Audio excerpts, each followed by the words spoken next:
नमस्कार मु ज्योतिष प्रशांत आपण को मोर यूट्यूब चैनल को स्वागत करुच्ची। मोर यूट्यूब चैनल ओडिया ज्योतिष को आपण को मु स्वागत करुच्ची।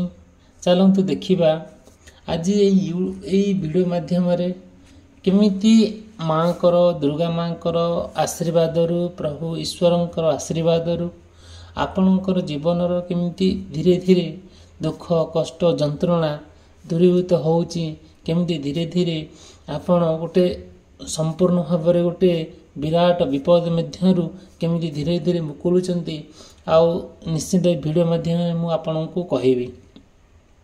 आपण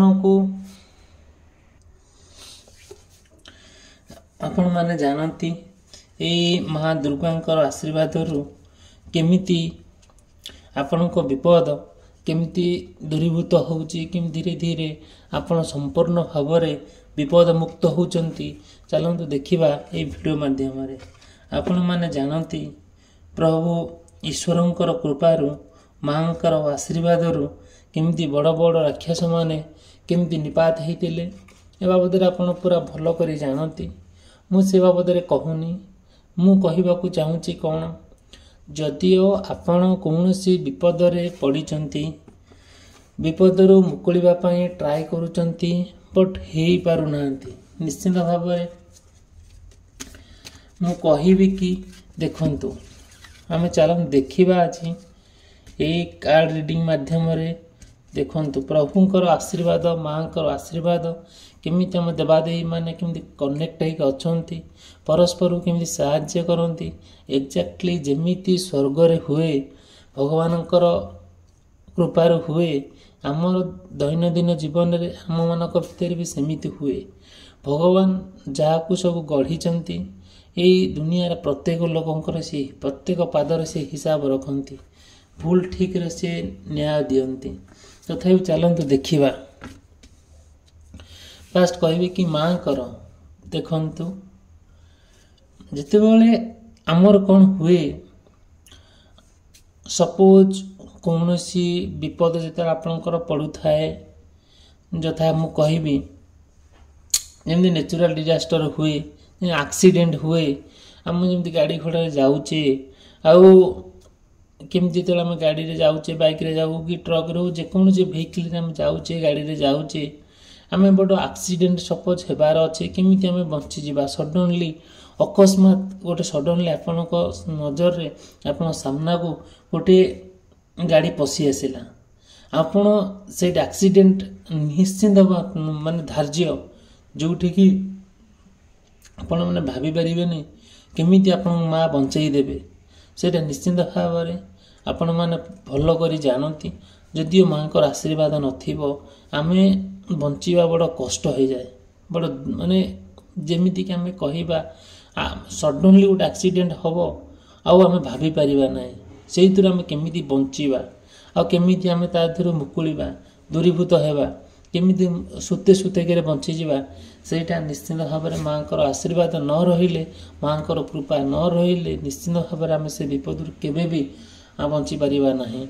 एते बड़ विपद आउ एक्सीडेंट भाया विपद आठर दुनिया किछि भी नाही। अकस्मात जो घटनाटी घटे ना आपण रोग बेमार पड़िचंती, ना आपण कौनसी अन्य कौनसी जिनस घाटी गोली होउचंती, किछि नाही। एक्सीडेंट रो माने जोटा सडन घटिबो, जोटा आपण भाभी पारिबेनी, जदि माँ को कृपा नथिबो निश्चित भाव में आपण सेठी संपूर्ण भाव में जीवन हरै बसिबे। देखंतु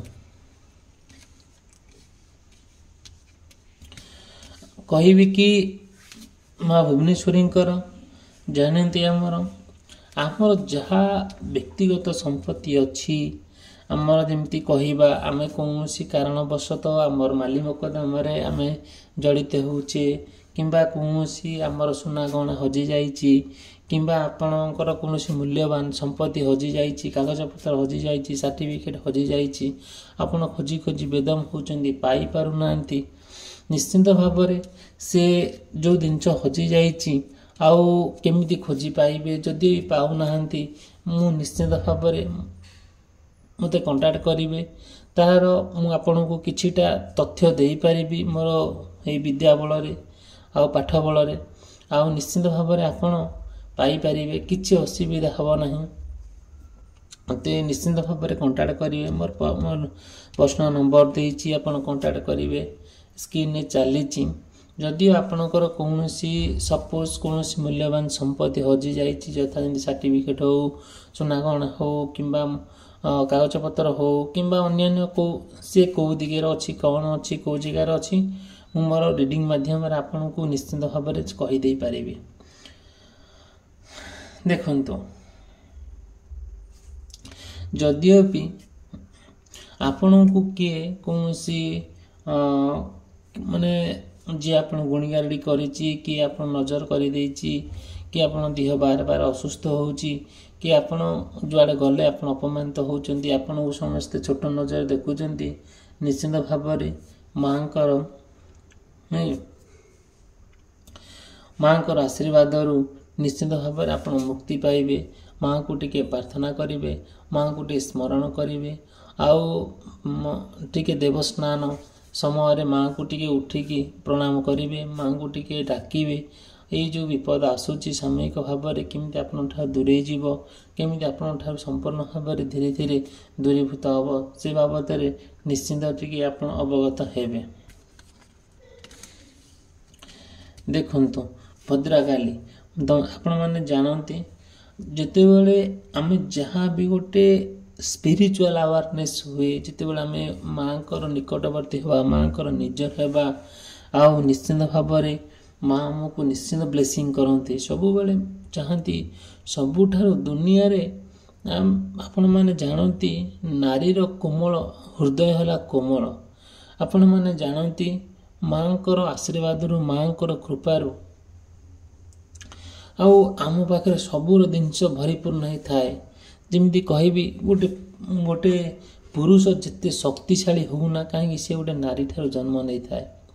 ଯେତେବେଳେ ମାଆଙ୍କର କୃପା କରନ୍ତି ନା, ସେତେବେଳେ ଆପଣଙ୍କୁ କେହି ଅଟକେଇ ପାରନ୍ତିନି। ଆପଣଙ୍କର ଯେତେ ସମସ୍ୟା ଥାଉ ନା କାହିଁକି, ସମସ୍ୟାର କେତେ ସହଜରେ ସମାଧାନ ହେଇଯାଏ ଆପଣ ଭାବି ପାରିବେନି, ଯେଉଁଟାକି ସମ୍ପୂର୍ଣ୍ଣ ଭାବରେ ଆପଣ କେବେ ଅନୁଭବ ବି କରିପାରିବେନି କେତେ ସହଜରେ ଆପଣ ମାନେ ବଡ଼ ବଡ଼ ବିପଦରୁ ମୁକ୍ତି ପାଉଛନ୍ତି। ଆଉ ସବୁବେଳେ ମନେ ରଖନ୍ତୁ, ଯେତେବେଳେ ବିପଦ ଆସେ କହିକି ଆସେ ନାହିଁ, କି ଜଣେଇକି ଆସେ ନାହିଁ, ଅକସ୍ମାତ ଆସେ, ଆପଣ ଫସିଯାଆନ୍ତି, ବାହାରି ପାରନ୍ତି ନାହିଁ, କଷ୍ଟ ହୁଏ, ବହୁତ କଷ୍ଟ ହୁଏ, କାହାକୁ କହିପାରନ୍ତି ନାହିଁ, କି ନିଜେ ସହିପାରନ୍ତି ନାହିଁ। ସେଇଠି ଆପଣ କ'ଣ କରନ୍ତି, ଭଗବାନଙ୍କୁ ହାତ ଟେକି ଦିଅନ୍ତି, ସେଇ ମାଆଙ୍କୁ ଆପଣ ପ୍ରାର୍ଥନା କରନ୍ତି। ନିଶ୍ଚିନ୍ତ ଭାବରେ ମାଆ ଶୁଣନ୍ତି, ପ୍ରଭୁ ଶୁଣନ୍ତି, ପ୍ରଭୁ ଈଶ୍ୱର ଶୁଣନ୍ତି। ପ୍ରଭୁ ଈଶ୍ୱର ନା କିଛି ବି ଅବହେଳିତ କରନ୍ତିନି। ପ୍ରତ୍ୟେକ ମଣିଷର ଚଲା ପଥକୁ ସେ ଅନୁଭବ କରନ୍ତି, ତା ଠିକ୍ ଭୁଲର ବିଚାର କରନ୍ତି। ଆପଣମାନେ ଜାଣନ୍ତି, ଯେତେବେଳେ ଆପଣ କ'ଣ କରୁଛନ୍ତି, ନିଜକୁ ଥରେ ଦେଖୁଛନ୍ତି, ଭଲ କରୁଛନ୍ତି କି ଖରାପ କରୁଛନ୍ତି, ଆପଣ କିଛି ବୁଝିପାରୁନାହାନ୍ତି କି ଡିସାଇଡ଼୍ କରିପାରୁନାହାନ୍ତି କ'ଣ କରୁଛନ୍ତି, କ'ଣ ଭୁଲ କରୁଛନ୍ତି। ଦେଖନ୍ତୁ, ସେଇଠି ଗୋଟେ ଭଲ ମଣିଷ, ଜଣେ ସୁସ୍ଥ ମଣିଷ ଭଗବାନ ଡାକୁଛି, ଜଣେ ଅସୁସ୍ଥ ମଣିଷ ଭଗବାନଙ୍କୁ ଡାକୁଛି, ଜଣେ ରୋଗୀ ଭଲ ଭଗବାନ ଡାକୁଛି, ଜଣେ ସୁସ୍ଥ ମଣିଷ ଭଗବାନ ଡାକୁଛି, ଗୋଟେ ସାଧୁ ଭଗବାନ ଡାକୁଛି, ଚୋରେଇ ଭଗବାନଙ୍କୁ ଡାକୁଛି, ଜଣେ ଅନ୍ଧ ଭଲ ଡାକୁଛି, ଜଣେ ଦିବ୍ୟ ଚକ୍ଷୁ ବାଲା ଭଗବାନ ଡାକୁଛି, ଜଣେ ମୂକ ଭଗବାନ ଡାକୁଛି, ଜଣେ ହାଉଳା ଭଗବାନ ଡାକୁଛି, ଜଣେ ଭଲ କଥା କହୁଥିବା ଲୋକ ଭଗବାନ ଡାକୁଛି। ଭଗବାନ ସମସ୍ତଙ୍କ କଥା ଶୁଣନ୍ତି। ତାଙ୍କ ପାଖରେ ସେତିକି ପ୍ରଭୁଙ୍କର ଆମେ କହିପାରିବାନି, ପ୍ରଭୁଙ୍କ ପାଖରେ ଆମର କେତେ ଏନର୍ଜି ଅଛି ବୋଲି। କଥାରେ ଅଛି ପରା, ବିଶ୍ୱାସ ମିଳେଇ ହରି ତର୍କେ ବହୁ ଦୂର। ଆଉ ଆମକୁ ବିଶ୍ୱାସ, ଯେତେବେଳେ ଆମର ବିଶ୍ୱାସ ଆସିଯାଏ, ସେତେବେଳେ ନିଶ୍ଚିନ୍ତ ଭାବରେ ଆପଣମାନେ ଜାଣନ୍ତି, ଆଉ ସେ ବିଶ୍ୱାସ ଭିତରେ ଆଉ କେତେ ଭଲ ପାଇବା ଥାଏ, କେତେ ଭକ୍ତି ଥାଏ, କେତେ ସମ୍ମାନ ଥାଏ। ପ୍ରଭୁଙ୍କ ପ୍ରତି ଆମର ସେତିକି ସମ୍ମାନ, ଆମର ସେତିକି ଭଲ ପାଇବା, ଆମର ସେତିକି ଭକ୍ତି ନଥିଲେ ଆମେ ଭଗବାନଙ୍କୁ ଡାକିପାରିବା ହିଁ ନାହିଁ। ଆମ ପାଟିରେ ତାଙ୍କ ନାଁ ବି ଧରେ ନାହିଁ। ଦେଖନ୍ତୁ, ଆମର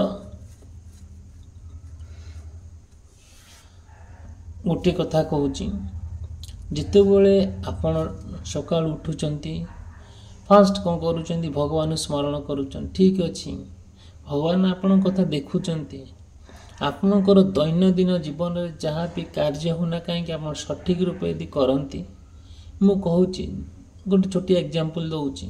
ସପୋଜ୍ ଆପଣ କହୁଛନ୍ତି ମୁଁ ମୂଲ ଲାଗି ଖାଏ ବୋଲି। ଆଜିକା ଦୁନିଆରେ ଆଜିକା ସମୟରେ ଯଦିଓ ଗୋଟେ ଭଲ ମୂଲିଆ ଜଣେ, ମୁଁ କହୁଛି ତାଙ୍କ ଯିଏ ଚାକିରି ବାକିରି କଥା ତାଙ୍କ ଛାଡ଼ନ୍ତୁ, ସେ ଯଦି ଭଲ ମୂଲ ଲାଗେ ନା ତା ପେଟ କେବେ ଉପବାସ ରହିବନି, ଭଗବାନ ରଖେଇ ଦେବେନି। କାହିଁକିନା ସେ ଉପରେ ଦେଖି ଦିନ ରାତି କରୁଛନ୍ତି। ଆମ ଭିତରେ ସେତିକି ଆସୁ, ଆମ ଭିତରେ ସେତିକି ଭଗବାନ ଶକ୍ତି ଦିଅନ୍ତୁ। ଆପଣ ଶେଷ ନିଶ୍ୱାସ ପର୍ଯ୍ୟନ୍ତ ଯେମିତି ଭଗବାନଙ୍କର ଶରଣ ପଶିବା, ଭଗବାନଙ୍କୁ ଡାକିବା, ନିଶ୍ଚିତ ଭାବରେ ଆପଣ ଦେଖିବେ ଧୀରେ ଧୀରେ ସବୁର ସମାଧାନ ହେବ। ଆଉ ଯାହା ନା ସବୁ ପ୍ରୋବ୍ଲେମ୍ ଆସେ ଆଉ ସେ ଭଗବାନ ହିଁ କରିଦିଅନ୍ତି। ଆମେ ଶେଷରେ ଯେତେବେଳେ ଆମର ଯାହା ବି ଗୋଟେ ହଉ, ଆମେ ଶେଷରେ କ'ଣ କରୁଛି ନା ହାତ ଟେକି ଦିଏ କେଉଁଠିକି ନା ଭଗବାନଙ୍କୁ, ମାଆଙ୍କୁ ପ୍ରାର୍ଥନା କରେ। ନିଶ୍ଚିତ ଭାବରେ ମା ଭଗବାନଙ୍କର କୃପା ସବୁ ଶୁଣନ୍ତି ନିଶ୍ଚିତ ଭାବରେ। ଆଉ ଆମେମାନେ ଆମର ଗୋଟେ କର୍ତ୍ତବ୍ୟ ନିଷ୍ଠାପର ସହକାରେ ଆମ ଭଗବାନଙ୍କୁ ପ୍ରାର୍ଥନା କରି ଆମ କର୍ମ କରିଚାଲିବା। ନିଶ୍ଚିତ ଭାବରେ ଆମ କର୍ମର ଫଳ ସେଇ ପ୍ରଭୁ ଈଶ୍ୱର ଦେବେ। ସେଇ ମା ହିଁ ଆମକୁ ବାଟ ଦେଖେଇବେ। ଯଦି ଭିଡ଼ିଓଟି ଭଲ ଲାଗୁଥାଏ, ଭିଡ଼ିଓକୁ ଲାଇକ୍ କରିବା ପାଇଁ, ଚ୍ୟାନେଲ୍ ସବସ୍କ୍ରାଇବ୍ କରିବା ପାଇଁ ଭୁଲିବେ ନାହିଁ। ଭିଡ଼ିଓଟି ସମାପ୍ତ କଲି, ରହିଲି, ଧନ୍ୟବାଦ।